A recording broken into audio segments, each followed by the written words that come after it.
Buenas noches. ¿Pueden visualizar la pantalla? No, licenciada. No, doctora. licenciada, no se ve nada. A ver.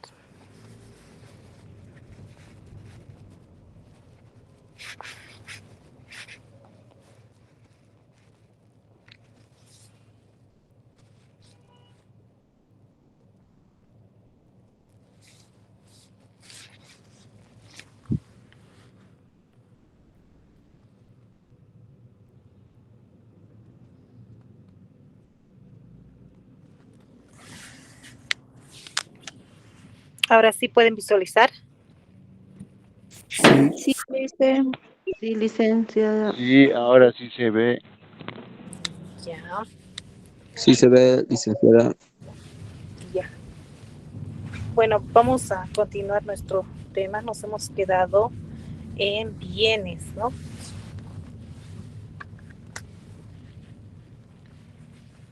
En la anterior clase, ya hoy día vamos a concluir este tema. Como tenemos una horita, lo vamos a hacer también un poquito rápido para poder concluir este tema. Habíamos visto justamente la elección y el principio del costo de oportunidad, ¿no? Y habíamos visto las necesidades que implica este principio de costo de oportunidad, ¿no?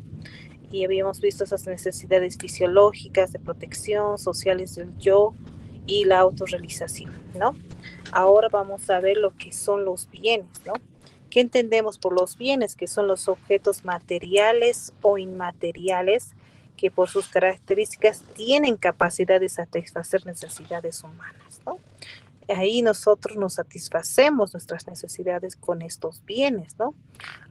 Algunos bienes van a ser producidos por la naturaleza y sin que sea necesaria la actividad humana alguna para su obtención, ¿no? Estos bienes los vamos a denominar como bienes libres. En ahí tenemos, por ejemplo, el agua de los ríos, el aire, que son esos bienes que justamente son bienes que la naturaleza nos otorga, ¿no? Otros, en cambio, requieren de una actividad humana para su consecución debido a su escasez, ¿no? En estos los denominamos los bienes económicos y por tanto son objeto de estudio de la economía y se realizan actos económicos en el afán de su obtención, ¿no? Con los bienes libres no realizamos ningún acto de economía, no son bienes económicos porque la misma naturaleza nos otorga, ¿no? Pero en los bienes económicos que sí nos importa a nosotros, que es nuestro ámbito de estudio en la materia, En ahí justamente vamos a ver qué tipos de bienes existen, ¿no? Y tenemos una postura de Carl Menger que indica que existen 4 condiciones para que un objeto sea considerado como un bien, ¿no? Primero, tiene que existir necesidades de determinadas características que requieran ser satisfechas, ¿no? Otra característica es que el objeto tenga cualidades que la hagan adecuada para satisfacer sus necesidades. Otra característica es que dichas cualidades sean conocidas. Y la última, que sea posible disponer de ese objeto. Todos los bienes reúnen cualidades que lo hacen aptos para satisfacer las necesidades, ¿no? Y estas necesidades pueden ser reales, ¿no? Referidas a las características naturales o supuestas cuando el individuo le atribuye cualidades que no posee estos bienes, ¿no? Que ya van en transformación, ¿no?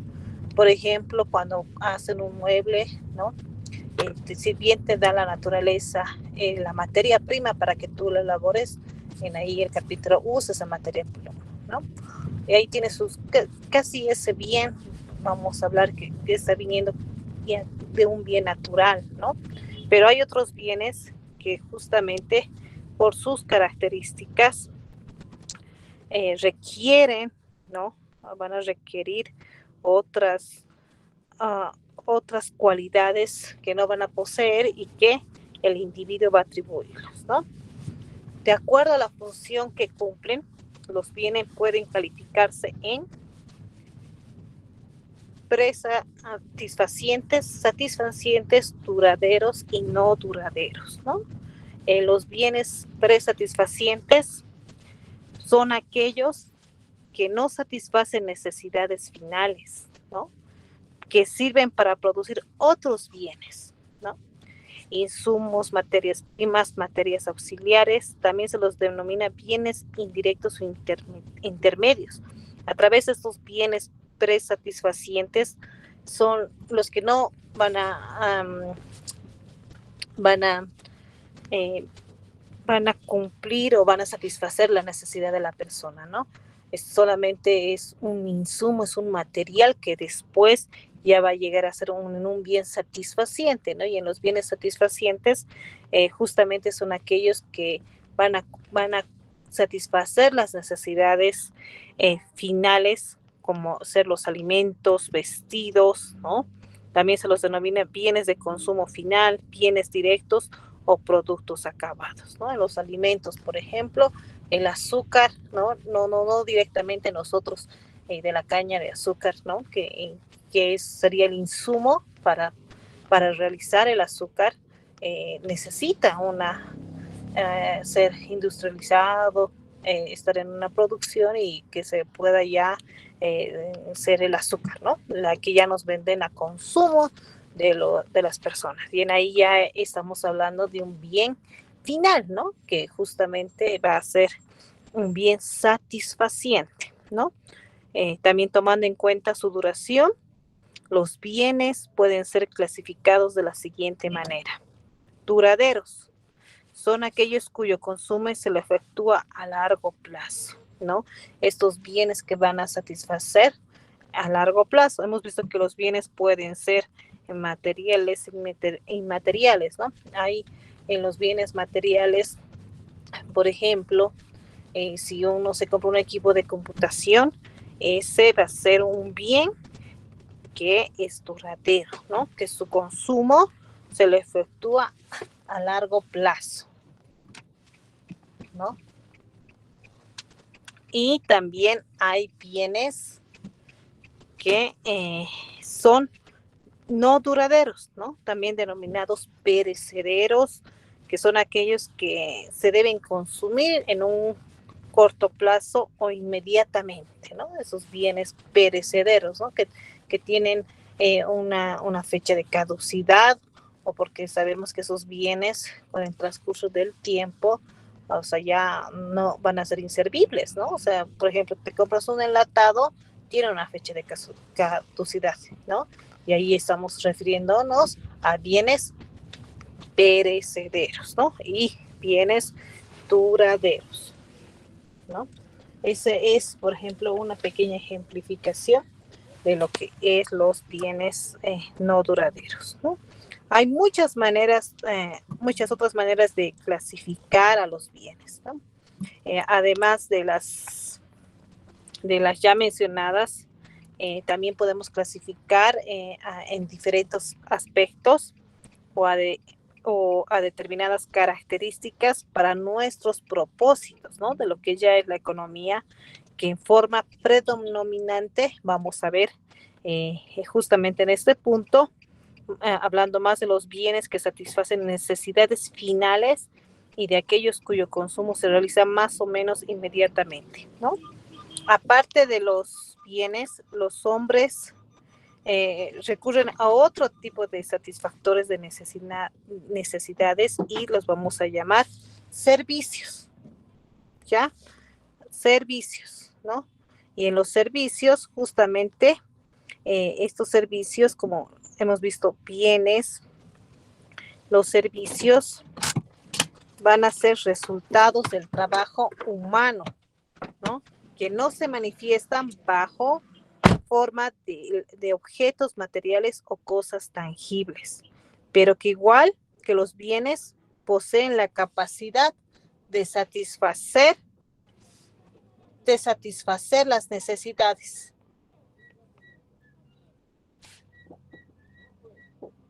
Satisfacer las necesidades, ¿no?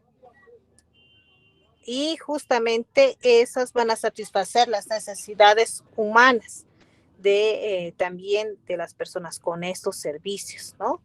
Para fines didácticos y por mero convencionalismo, gran parte de nuestros analistas justamente van a centrar su atención en lo que son los servicios, ¿no? El estudio de los servicios y también de lo que son también los bienes, ¿no? Más que asimismo, también estos servicios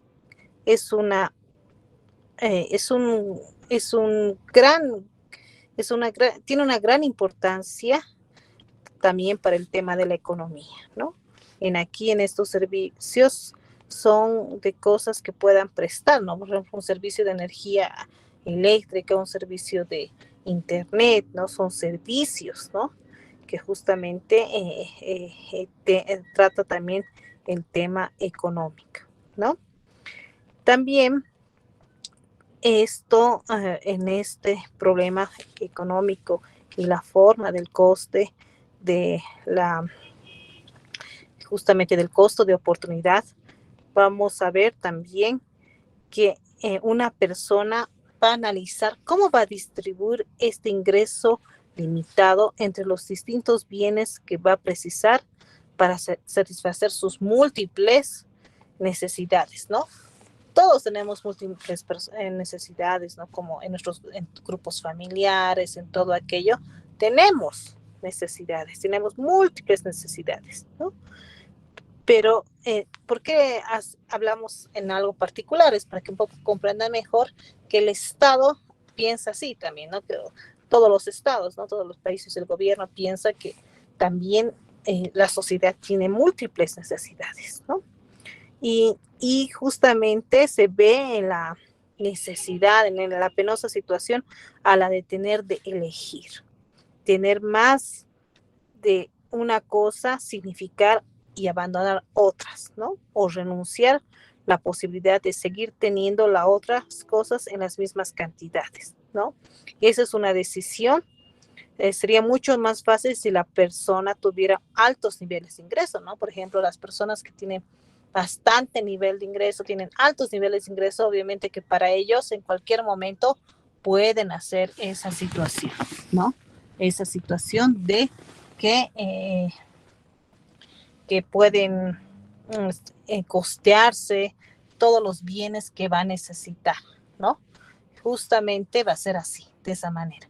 Pero las personas que tienen limitados sus recursos, va a tener que hacer esa elección, ¿no? Esa elección de oportunidad, del costo, por eso hablamos de la elección y el principio de costo de oportunidad, ¿no? Va a ser esa elección de qué bienes van a ser más necesarios para esa persona o qué bienes que si ya contaba va a tener que contar con menos, dejarlo, ¿no? Y va a tener que hacer esa elección, ¿no? También es evidente, por tanto, que al utilizar nuestro ingreso para adquirir un artículo, se pierde la oportunidad de gastar ese ingreso en otros propósitos. Este es el principio de costo de oportunidad aplicado al comportamiento de un consumidor individual, ¿no? En este ejemplo que les doy, ¿no? En ahí va a tener que utilizar y va a haber esa oportunidad y de gastar ese ingreso en otros propósitos. De esta manera, este costo de oportunidad de elegir, este costo de oportunidad de elegir, este costo de oportunidad de elegir, justamente es una alternativa cualquiera que puede interpretarse como el costo que implica de dejar de percibir beneficios de otras alternativas, aquellas desechadas o no elegidas, ¿no? Este mismo principio está basado en la escasez de los medios con relación a los fines, ¿no?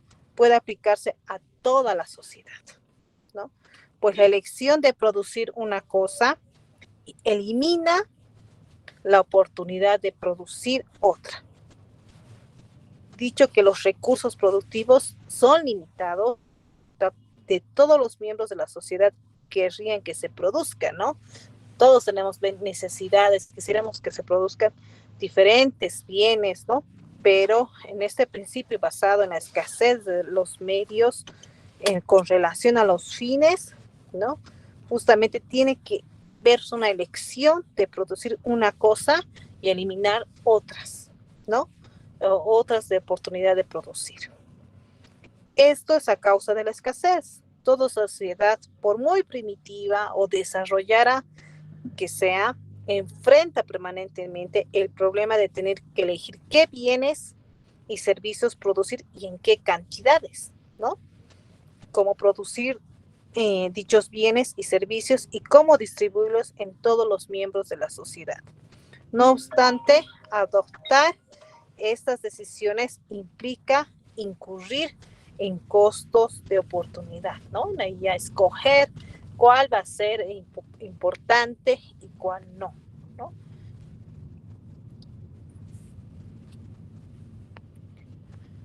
Los modelos económicos, ¿no? Los grandes objetivos que una economía pretende lograr, aunque difícil de que se pueda conjugar a la vez, por lo general son los siguientes: estabilidad, crecimiento, desarrollo económico, ¿no? Esta estabilidad tiene que ver con el desenvolvimiento regular y confiable de las variables económicas en general y especialmente con qué nivel general de precios no confronte grandes variaciones debido a un manejo irracional de la moneda, ¿no?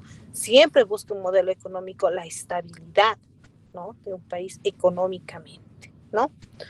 También un crecimiento, que va a ser el aumento sostenido en el tiempo del Producto Nacional o Producto Interno Bruto mediante índices de inversión adecuados y basados en ahorros genuinos, ¿no? Busca justamente, cada gobierno busca justamente ese crecimiento, ¿no? Y ese crecimiento que tiene, vemos, ¿no? Que si ven cuando las noticias da el Ministerio de Economía y Finanzas Públicas que ha habido un crecimiento de tal porcentaje, ¿no? Ve y ese crecimiento, ¿por qué se da? Se da también por varios factores económicos, ¿no? Uno de los factores que habíamos visto y ustedes también han participado es el tema impositivo, ¿no? La recaudación que realiza el gobierno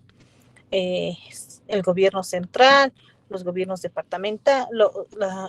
los gobiernos autónomos departamentales, o sea, gobiernos autónomos municipales, a raíz de nuestros impuestos, ¿no?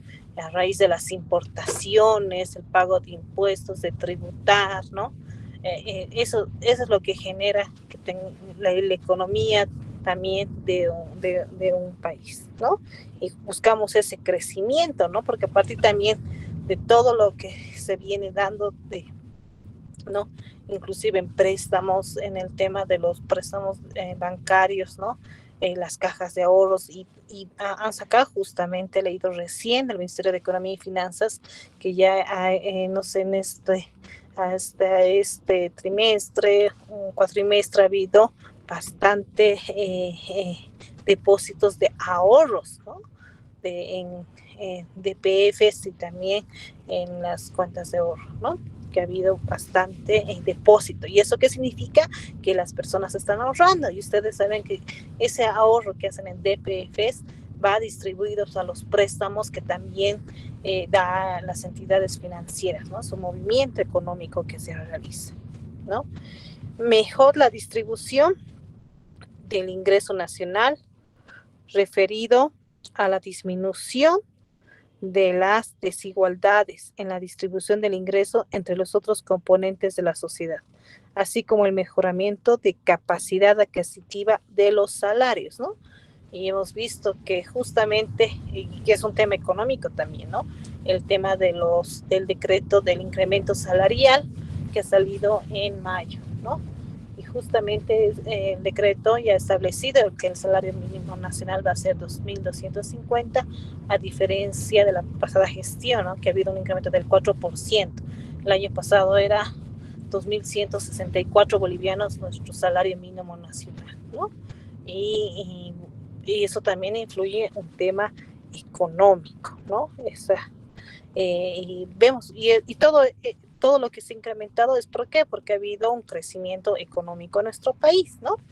A diferencia del año 2020, que no ha habido incremento salarial. Recordarán por el tema de la pandemia del COVID, que no existió incremento salarial para ningún sector, ¿no ve? O sea, solamente existió el año pasado, y este año y el 2020 no se dio, ¿no? Pero como en varios países también ocurrió ese tema que hemos tenido problemas económicos, ¿no? Todos los países, ¿no? Justamente porque estaban cerradas las fronteras, no había producción, ¿ven? Por eso vemos de la economía, todo se maneja de la economía. Un país es económicamente grande cuando produce, importa, exporta, ¿no? Todo lo que viene, todo lo que importamos, todo lo que importan aquí en nuestro país genera recursos a nuestro país. Si exportan, también eso significa que estamos produciendo, que está creciendo las empresas, ¿no? Están realizando exportaciones en otros países, y cuando exportamos justamente cuando nuestro país cuenta con bastante de ese bien, como vemos, es un bien, tenemos un excedente y lo exportamos, ¿no? Pero hay otros tipos de bienes que que están limitados en exportación, la soya, ¿no? Y que se necesitan autorizaciones para poder exportar, o solamente el gobierno permite hasta una determinada cantidad esa exportación. ¿Por qué? Porque también diremos, no nos podrían dejar a nosotros sin ese bien, ¿no? Siempre va a tener que buscar que el Estado, ¿no? El gobierno regular esa situación, ¿no? Que sería que si se lo exportaran toda la soya, y aquí no puede alcanzar para nosotros, ¿no? Para toda la sociedad boliviana, ¿no? Y justamente el gobierno va a regular esa situación, ¿no? Y hasta del tema del gas, ¿no? Está prohibido 50 kilómetros de la frontera, de nuestro país, por ejemplo, en Desaguadero, un radio de 50 kilómetros, no puedes transitar con garrafas de gas sin autorización, ¿no? O sea, sin autorización, que está yendo a destino ahí a la población, pero tiene que manejar ese conductor la autorización. Porque ¿qué es lo que pasa con nuestro gas? Las garrafas de gas lo venden al lado peruano Y en el lado peruano, pues el gas pues cuesta carísimo, no cuesta como aquí en Bolivia, nos cuesta 22.50, creo que es cuando compramos el camión, ¿no ve? En allá venden el gas y eso es contrabando, ¿no? O sea, están haciendo que están exportando, están sacando nuestra mercancía cuando está prohibido que puedan sacar sin autorización, ¿no? Y justamente y ustedes también ven el tema del combustible. El tema del combustible sabemos que es subvencionado, ¿no? Y eso también les expliqué, ¿no? Es subvencionado y justamente también el Estado va regulando esas situaciones, ¿no? También un desarrollo económico que es referido al desarrollo íntegro de la economía, ¿no? Ahí está, desarrollo económico, en pos de lograr disminuir los índices de pobreza. No podemos eliminar porque siempre va a existir un índice de pobreza, no solamente en nuestro país, en todos los países, ¿no? Mejorando las condiciones de vida de la población, especialmente en las áreas de salud y educación, ¿no? Esos son los temas más importantes que ve cada gobierno, esos temas, ¿no? La educación, la salud, y han visto que esos son primordiales inclusive para que un país se desarrolle económicamente, porque si tenemos profesionales en el tema tenemos profesionales, justamente va a haber también personal capacitado, vamos a poder tener personas que puedan hacer, tal vez como en otros países nos falta, ¿no? Eso, el tema de que vean y hagan investigaciones para poder crear cosas, ¿no? Ya hemos visto ese tema de la robótica, que bueno, que se está dando inclusive carreras sobre eso, ¿no? Es para motivar, ¿no? También a los estudiantes y que puedan después aquí esos futuros profesionales tener esa visión de poder crear cosas y producirlas, ¿no? Y que también nos podamos volver cosas económicamente más grandes, ¿no? Eso es lo que busca uno con la educación, ¿no? En otros países ven cosas, aquí no, bueno, se ha dado recién el tema de los autos eléctricos, ¿no? Han visto en Cochabamba, ¿no? Es una empresa justamente que ha desarrollado, pero miren cuántos años ha tenido que pasar en nuestro país para que ocurra aquello, ¿no? Hacemos la construcción de vehículos eléctricos, ¿no? Pero hay otros países, obviamente, que adquirimos sus bienes de otros países, ¿no? Si bien tenemos celulares aquí, los equipos, ¿no? Y bueno, también he visto computadoras, ¿no? Pero bueno, no tenemos un mercado grande de eso aún, ¿o no?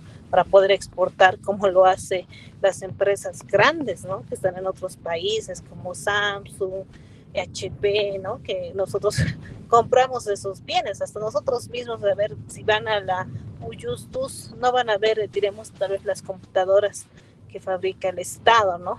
Porque tal vez falta todavía que aumentemos otra tecnología en esos equipos, ¿no? Y buscamos otro tipo de equipos, ¿no? Que son ya son importados, ¿no? De otras marcas reconocidas, ¿no? Pero eso es lo que siempre va a buscar un desarrollo económico también a partir de justamente de esos dos grandes sectores o áreas, que es el sector de la educación y la salud. La salud también, porque han visto por el tema del COVID, bastantes personas han fallecido, y la salud es importante, es un derecho fundamental que está reconocido por nuestra Constitución Política del Estado, ¿no? Los gobernantes van a procurar siempre mejorar el grado de bienestar de toda su población en base a la aplicación de un conjunto de medios orientadas a influir el comportamiento de las unidades económicas. Esas unidades económicas pueden ser familiares, empresas, institucionales, ¿no? Y la aplicación de este conjunto de medidas se denomina política económica. No son las medidas que va a adoptar el gobierno para determinados sectores, para influir el comportamiento de las unidades económicas, ¿no? Busca políticas económicas, ¿no? Una política económica que en su momento era el tema de los impuestos a las grandes fortunas, que ya ahora ya está materializado esa política, ¿no? Y que ya tenemos una ley que ya dispone justamente ese pago de impuestos, ¿no? De las personas que tienen bastantes recursos y deben tributar al Estado, ¿no? La puesta también en práctica de una determinada política económica implica haber llevado una serie de estudios, ¿no? Acerca de diferentes factores o elementos que van a afectar el bienestar de la sociedad mediante una investigación científica de los distintos fenómenos económicos, ¿no? Hacen un estudio, ¿no? Igual que para hacer la vacuna se hace un estudio científico, de igual manera para una política económica se hace una investigación científica para ver esos fenómenos económicos que se suscitan en nuestro mundo, ¿no? Esto precisamente se constituye en el análisis económico. Y lo que hace la economía también es esto, ¿no? Este análisis económico, ¿no? Partiendo justamente de estos hechos y situaciones reales, el análisis económico implica desarrollar modelos económicos basados en ciertos principios y leyes, utilizando enfoques de tipo micro o macroeconómicos que ya hemos visto, ¿no? La microeconomía y la microeconomía y la macroeconomía, ¿no? Y para su aplicación a través de políticas económicas. Esto requiere también de una gran habilidad por parte del economista, es realizar este análisis económico, ¿no? Los modelos económicos, ¿no? Un modelo económico va a ser una representación simplificada de un proceso o fenómeno económico.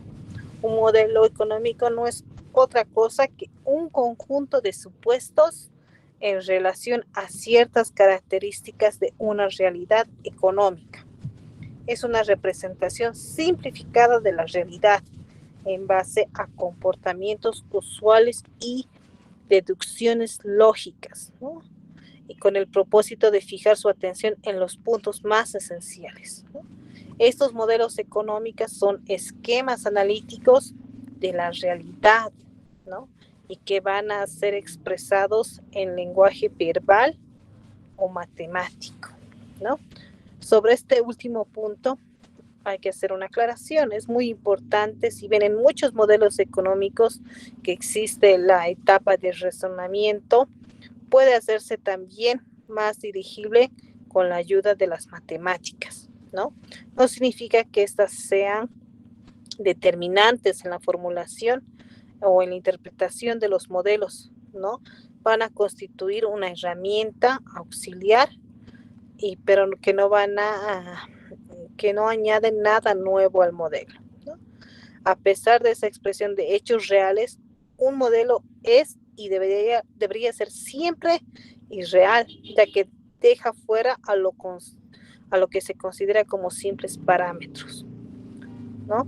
Y también este modelo económico va a representar una representación simplificada de distintas variables que el economista va a explicar justamente cómo la economía o un fenómeno particular de ella puede haber una variación del precio de un producto en un mercado, ¿no? Va a tratar de conducir estos modelos económicos, va a tener los fines esenciales. ¿Cuáles van a ser sus fines esenciales de los modelos económicos? Explicar y predecir, ¿no? Predecir, hablamos de pronosticar lo que va a ocurrir de ciertos fenómenos, ¿no? Entonces va a ser de las principales razones para estudiar lo que es la economía, y va a ser precisamente aprender a construir modelos de inmensamente complejo mundo real. Hablamos bastante de lo que es la economía, ¿no? pero hay economía hasta las empresas, ¿no? Igual ven ese tema de ver, explicar, predecir por qué ocurre un determinado fenómeno, por qué existe la variación del precio, todas aquellas situaciones, ¿no? Pero cuando ya hablamos de economía política, ya estamos hablando pues de una economía de un país, ¿no? Manejada por nuestros gobernantes, ¿no? Un modelo se puede construir con diferentes grados de agregación, ¿no? Y según sea su propósito, ¿no? Por la importancia que va a tener este modelo, no es fácil esta construcción, ¿no? No hay reglas únicas para construir ni seguras que van a posibilitar una adecuada traducción de la realidad, ¿no? Esta situación implica un riesgo, ¿no? Para el analista económico, puesto que podría existir elementos más importantes de la realidad estudiada, ¿no? Por eso tiene que estudiar bien el economista cuáles factores va a considerar y cuáles no, ¿no? Y lo que le va a llegar a tener sus conclusiones sobre este tema, ¿no? De lo que es la economía, ¿no? Y puede también tener conclusiones también erróneas, ¿no? Por eso también es muy importante que estos analistas económicos hagan esa evaluación. Por eso con esas políticas económicas ven las situaciones de cómo, si va a perjudicar o no va a perjudicar digamos, a la sociedad, porque si no realizan un buen análisis, pueden tener conclusiones erradas, ¿no? Conclusiones erradas o erróneas, ¿no? También estos modelos económicos van a asumir un carácter científico, ¿no?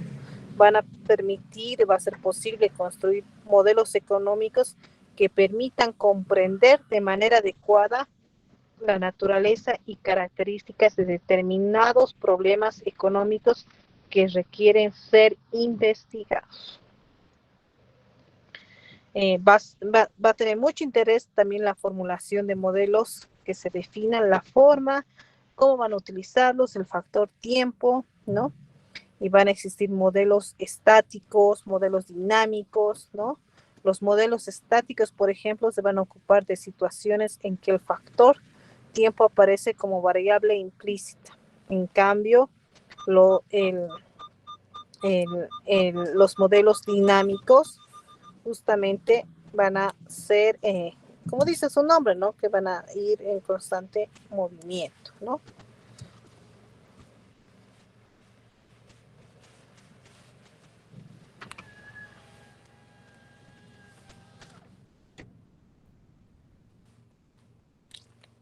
También vamos a ver justamente de lo que son el método del economista, ¿no? Y la utilización de los medios económicos, ¿no? Por ejemplo, en la utilización de los medios económicos, hay los modelos económicos que van a permitir estudiar fenómenos complejos y hacer predicciones acerca del comportamiento futuro de las variables, ¿no? La realidad es muy compleja, ¿no? Justamente este modelo va a querer buscar o capturar las variables más relevantes del fenómeno estudiado, permitiendo de este modo una mayor comprensión y simplificación, ¿no?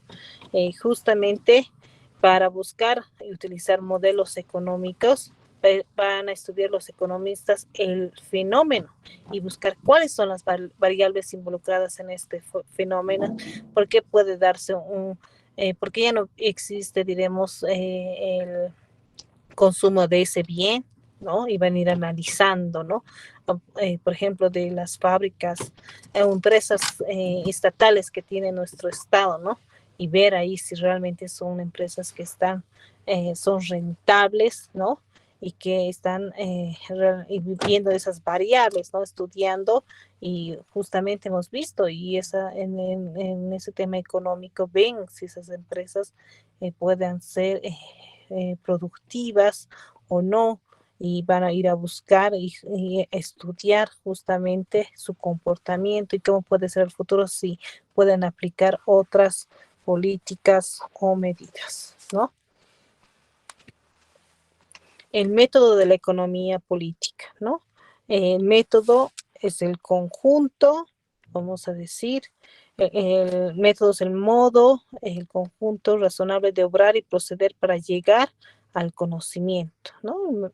¿Cómo vamos a llegar a este procedimiento? Va a ser a través de un método, ¿no? Y de la realidad, ¿no? Va a ser el conjunto de los medios para el conocimiento o la forma sistemática de lograr el conocimiento verdadero, que sea el reflejo de todas las regularidades que puede existir en un proceso económico, ¿no? El conocimiento verdadero que sea reflejado, las regularidades del proceso económico, las leyes económicas, su carácter, su alcance histórico, su modo de acción, su interconexión, el modo de acción de esas leyes constituye justamente el método de conocimiento de la economía política. Y este método de economía política se divide en diferentes métodos. Tenemos el método de los clásicos, el método de los historicistas, el método de los subjetivistas y el método dialéctico, ¿no? El método dialéctico, en el método de los clásicos, por ejemplo, el método de investigación económica de los clásicos empieza con el análisis de una realidad concreta, ¿no? Con la ayuda de la abstracción y sustituyendo al empleo de los medios materiales de investigación que han sido descubiertos las generalidades económicas más amplias, ¿no? Luego va a venir justamente una concretización progresiva, van a aplicar el método deductivo, justamente en este método de los clásicos, que los va a llevar a analizar fenómenos cada vez con mayor complejidad, muy parecidos al método marxista, ¿no? Es parecido al método marxista, al dialéctico, ¿no? Y también el error, pero en este método de los clásicos, es considerar uniformidades, ¿no? Que estaban entre las cosas y personas, no reconociendo justamente ese carácter dialéctico del desarrollo del proceso económico. Siempre va desarrollando la economía, ¿no? Es un proceso económico y siempre se busca ese desarrollo del proceso económico, ¿no? Y esto van a realizarlo porque no todas las leyes descubiertas son verdades absolutas y eternas, porque van variando para todas las épocas y todos los países, ¿no? El proceso económico, hemos visto que nosotros hemos tenido ese desarrollo del proceso económico no muy bueno y en todos los países con el tema del COVID, ¿no? Y es cambiante, ¿no? Van cambiando, van sacando nueva normativa para se pueda desarrollar un país económicamente, ¿no? También en este método de los clásicos, erróneamente consideraban que la sociedad solo podía modificarse cuantitativamente y suponía que su calidad, su naturaleza interna era constante, pero no era absoluta, ¿no? Y habían leyes sobre el desarrollo cualitativo de la sociedad y negaban dichos cambios como las leyes económicas, ¿no? Y no buscaban justamente que vean este tema cualitativo de la sociedad. Hay otro método también de la economía política, el método historicista. Y en esto están los historicistas, pese a reconocer el carácter del proceso económico, justamente van a formular abstracciones, ¿no? Abstracciones de diferentes categorías que lo van a considerar a priori, ¿no? Del conocimiento, y van a ser separados de la realidad objetiva influenciada por teorías idealistas del conocimiento, ¿no? Ellos ya ven este método de los historicistas, esas teorías, ¿no?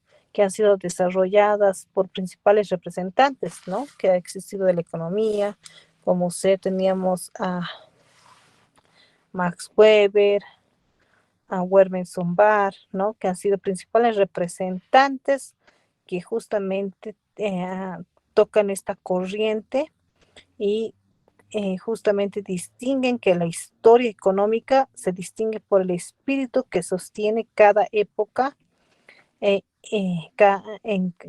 cada época histórica, económica, y es peculiar, ¿no? Y va a ser formado por actividades psicológicas de los hombres, ¿no? Que va a confiar la época considerada su carácter, y esta va a querer comprender el desarrollo económico de la sociedad, ¿no? A través de ese análisis histórico de la época histórica económica que va a tener un país, ¿no? Otro método también es el método de los subjetivistas, ¿no? El subjetivismo, las abstracciones se van a desprender de consideraciones lógicas generales, de lógica de elección del sujeto. Por eso dicen subjetivistas, porque va a ser a elección lógica lo que va a pretender el sujeto, que ejerza la actividad económica, ¿no? Eso va a estar a raíz de la condición subjetiva del individuo, ¿no? Y en aquí es un poco abstracto, ¿no? Justamente esta teoría subjetivista, porque solamente se va a tornar en la elección de lo que va a tener el sujeto que está realizando esta investigación, o va a aplicar este método de economía política, ¿no? Hay otro método que es el método dialéctico, materialismo, eh, o materialismo, ¿no? Que es también conocido, que ha sido desarrollado por Marx, ¿no? Este método dialéctico, y el punto de partida ha sido la filosofía, ¿no? Hegeliana, por lo que Hegel tenía un movimiento autónomo de las ideas, desarrollándose espontáneamente por un efecto de procesos dialécticos, ¿no? Y en ahí ha habido la aparición y eliminación de contradicciones. No es más que un reflejo del movimiento dialéctico del mundo real, en el cual aparecen y se eliminan contradicciones en desarrollo. Este método de Marx, ¿no? En economía va a proponer, ¿no? Investigar en cada caso particular cuáles son las formas que el ritmo de desarrollo del proceso económico asume en las diferentes etapas históricas y las leyes que va a regir en este proceso, ¿no? Como vemos ahí, estos 4 métodos de la economía política que se han dado, ¿no? Y hay métodos que aplican los economistas justamente para poder realizar un estudio económico, un análisis económico de lo que es la economía política, ¿no? Otros se van a basar en temas históricos de la sociedad, cómo era, ¿no? Otro dialéctico, este método dialéctico van a ver justamente cómo se ha desarrollado este económico en diferentes etapas históricas, qué leyes han regido para dicho proceso en esas diferentes etapas históricas, ¿no? Y así hay esos métodos que aplican o pueden aplicar los economistas, ¿no? Hay también un enfoque del materialismo histórico, ¿no? Para el materialismo histórico, la estructura económica o modo de producción de bienes materiales, ¿no? Es la forma en que se organizan los hombres para producir, empleando tecnología determinada, y domina en general el desarrollo de la vida que va a tener social, políticamente, intelectual, ¿no? Esta estructura económica o modo de producción que va a pretender este materialismo histórico son los bienes materiales, ¿no? Que también a través de ello tenemos de lo que es la economía, ¿no? Así también en este enfoque tenemos lo que son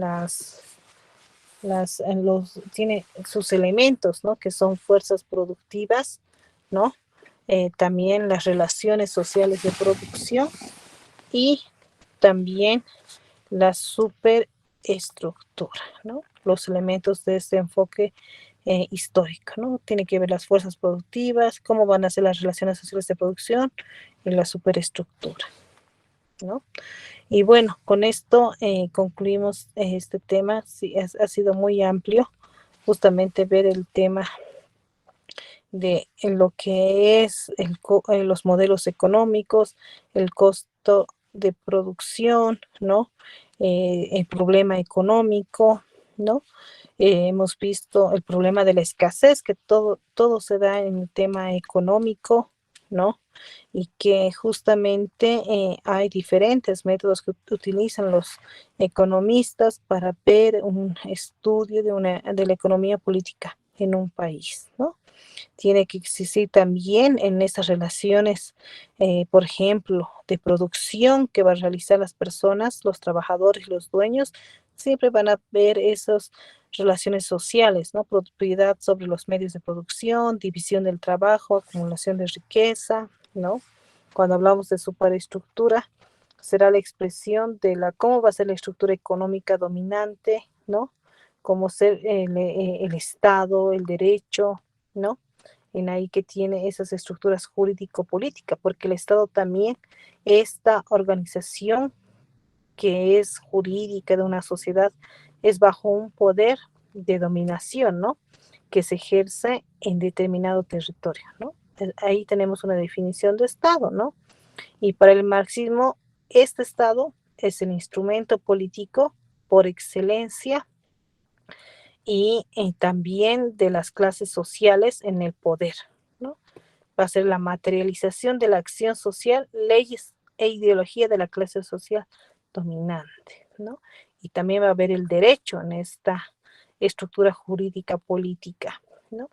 Que el derecho sabemos que es el conjunto de normas jurídicas que buscan la conducta deseada empleando la obligatoriedad y medios coercitivos, ¿no? A través de nuestras leyes, el gobierno aplica, ¿no?